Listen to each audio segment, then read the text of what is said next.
Hello, I'm Nate at ShopBot, and today we're going to be working on installing an RBK control box. You can see at the top there's two mounting brackets, as well on the bottom on both sides. You want to mount this on your side rail, and with your down leg right here, you'll be drilling holes on the side rails to on the spacing of these holes. This is a 3/8 inch hole or 9.5 millimeter. To open the control box, you just need a screwdriver or a key, and you will just twist these sideways. Before we go there, you have the interlock that is to disengage or engage your router, and the on-off button. We're going to open this up, and this may look a little different from your tool, but it will be very close.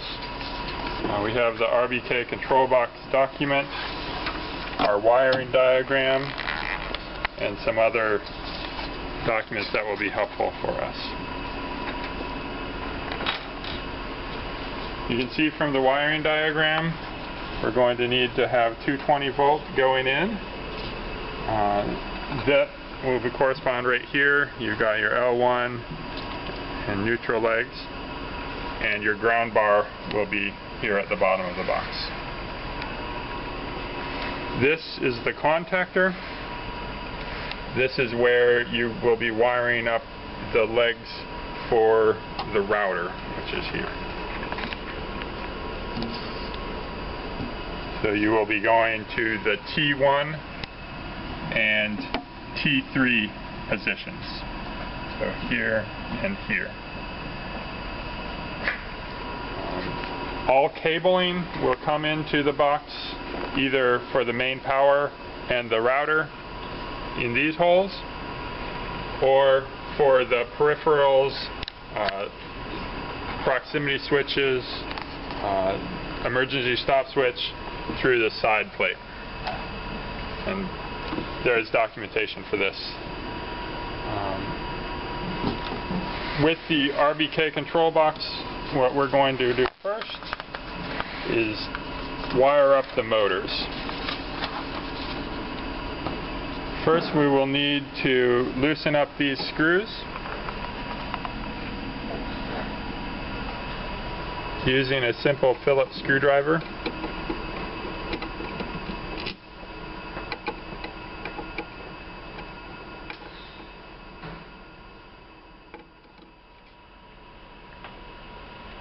Remove these clips.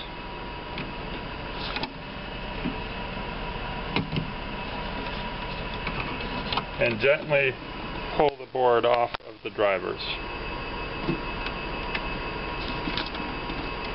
Set this down into the side. Now we will be installing the old motor cables to each of these positions on the drivers. Your motor cable, when it comes out, will have 4 wires: red, white, black, and green. And these will be outlined what goes in what position according to this diagram.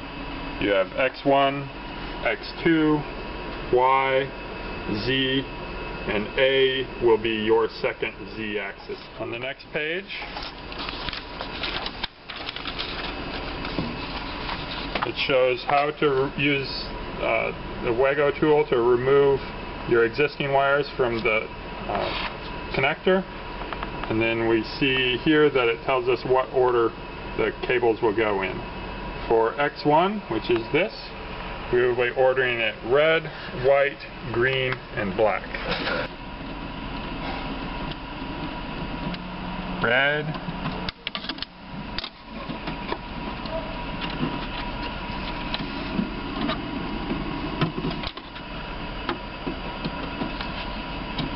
white, blue,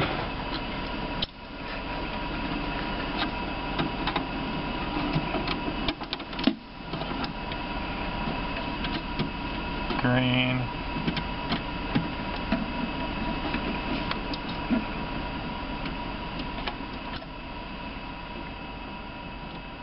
and black.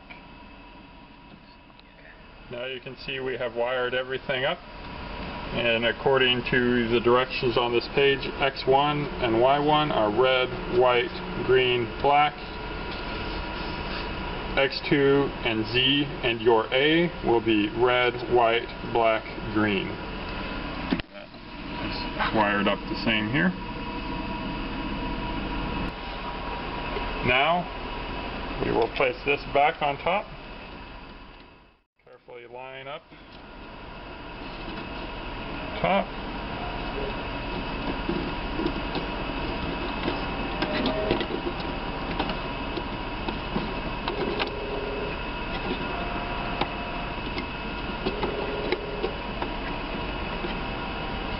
Put these back on.